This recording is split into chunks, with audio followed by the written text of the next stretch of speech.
Good morning, guys. I just wanted to put together a quick little slide overview for the little assignment that I'm posting, just so that you guys can have an example, a working example to take a look at. It's quite common that when we get into January and we flip the calendar, we start to look ahead for the year and trying to set some goals.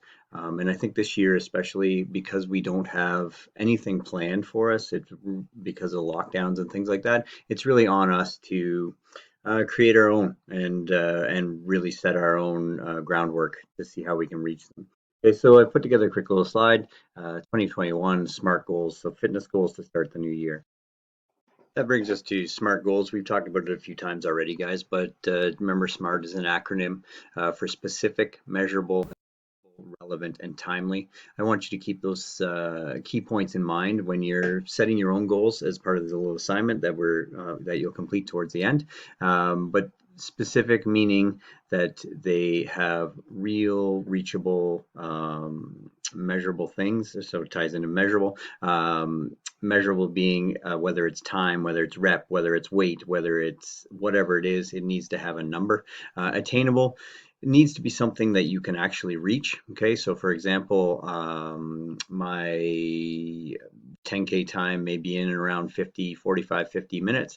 So if I set a goal of running a 32-minute 10K, it's probably not that attainable for me. So it might be too much of a reach and may even actually be more of a dream than a goal. Relevant, it needs to have a purpose for you. It needs to be something that you can actually want to reach for, as well as something that means something.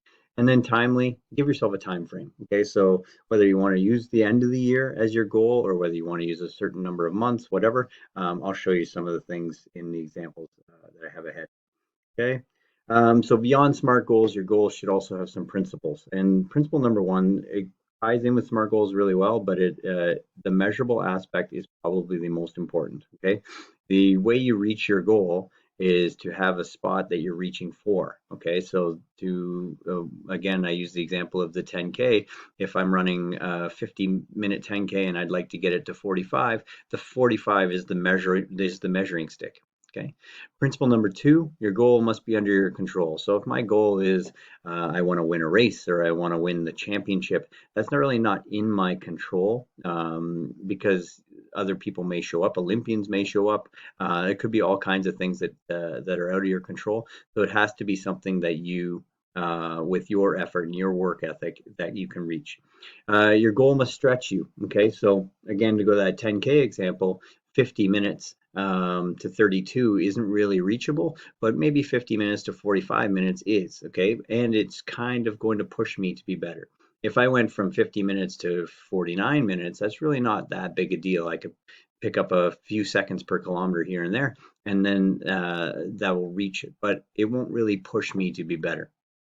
And your goal must be stated in positive terms. Okay, so just it's a whole positive mentality that you're just going to make sure that everything you say has a positive connotation, and that you will it'll help you reach your goal.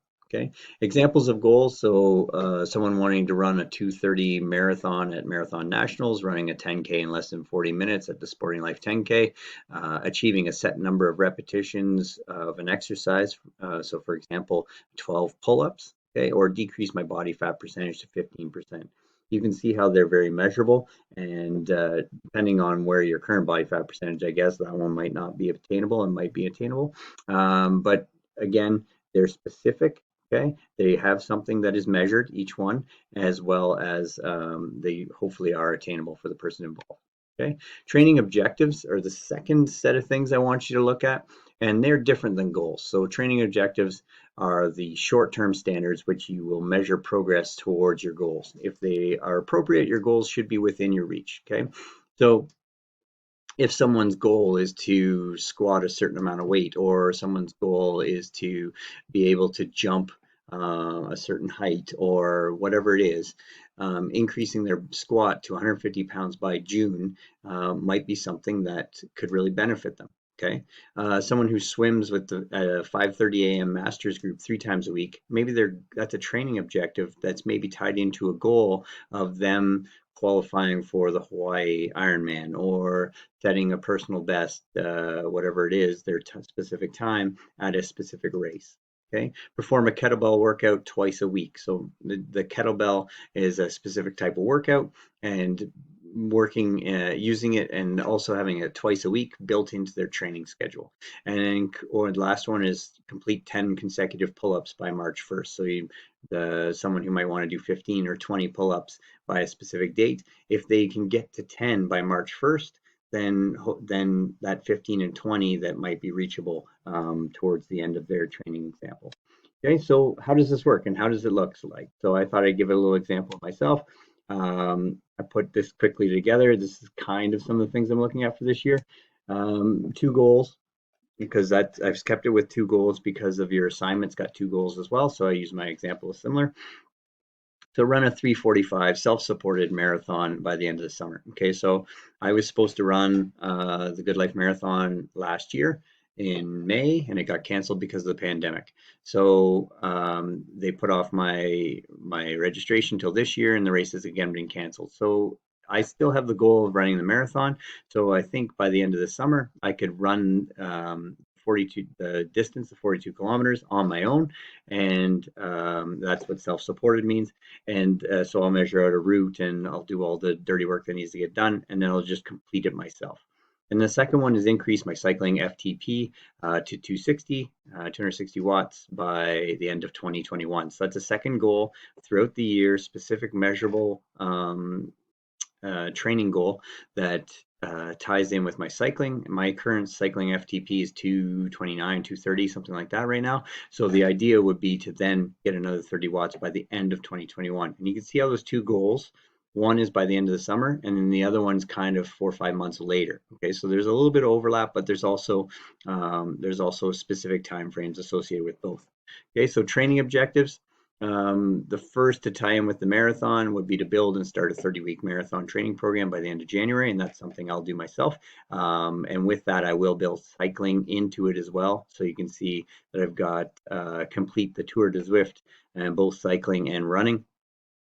Tour de Zwift is an event on Zwift where they race in all the worlds and do events in all the worlds, and they've got a running and a cycling version. And it's just something to give me a little bit more focus during January, just something a little bit fun. Incorporate 2 to 3 cycling sessions per week throughout the marathon training, and increase to 4 per week in September. So the 2 to 3 cycling sessions allows me, I tend to pick up little niggly injuries if I only do one sport for a long time. So this balances me out. Secondarily, it also keeps my cycling going throughout the year. And then when my marathon completed, I take a break from running and go into a bigger cycling block. Test my FTP each month. This year, so every month, maybe I'll pick January 30th or the 30th of each month or the 22nd, whatever it is, and I will do the test. Okay, so there's a ramp test and there's a 20-minute test, and the idea is it figures out your FTP over that time frame. Okay, so it will give me chronological kind of progression to see how I'm improving as I go. Okay, and then incorporating strength training 2 times per week and chiro massage once per month. Okay, so some self-care stuff, just to try and make sure that that my body's holding up as I'm going through these goals. Okay, so from there, you guys will have this document.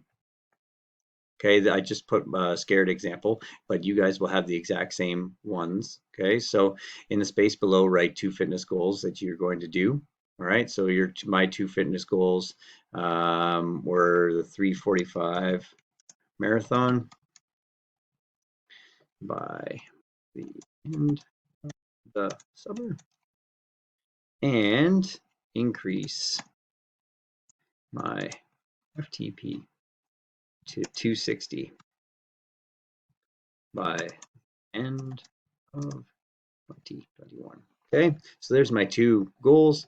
Then I come down here, just cycle down a little bit for you, and I will review goal number 1. Goal number 1, 3:45 marathon by the end of the summer. Is it specific? Yes. Is it measurable? Yes. Is it attainable? I believe so, yes.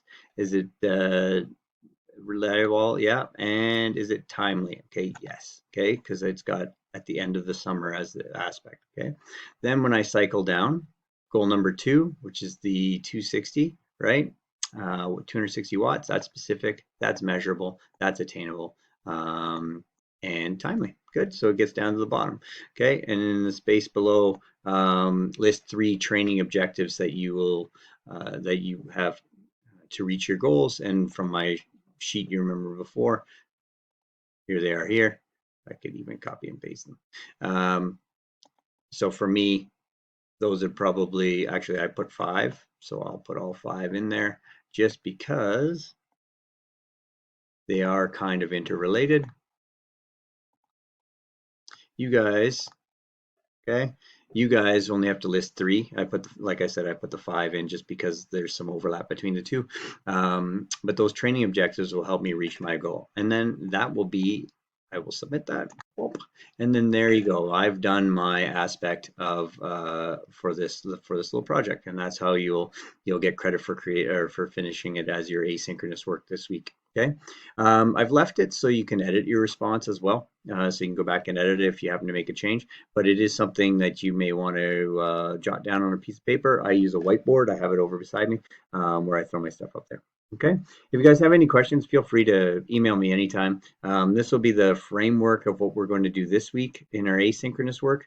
And then beyond that, we're going to also tie it in with what we're going to talk about next week. Okay. Hope you're all doing well. Remember to get out there and be exercising as much as you can. I know you're going to be sitting in front of your computer quite a bit in the next couple of weeks, but let's find some ways to be active. Have a great day, guys.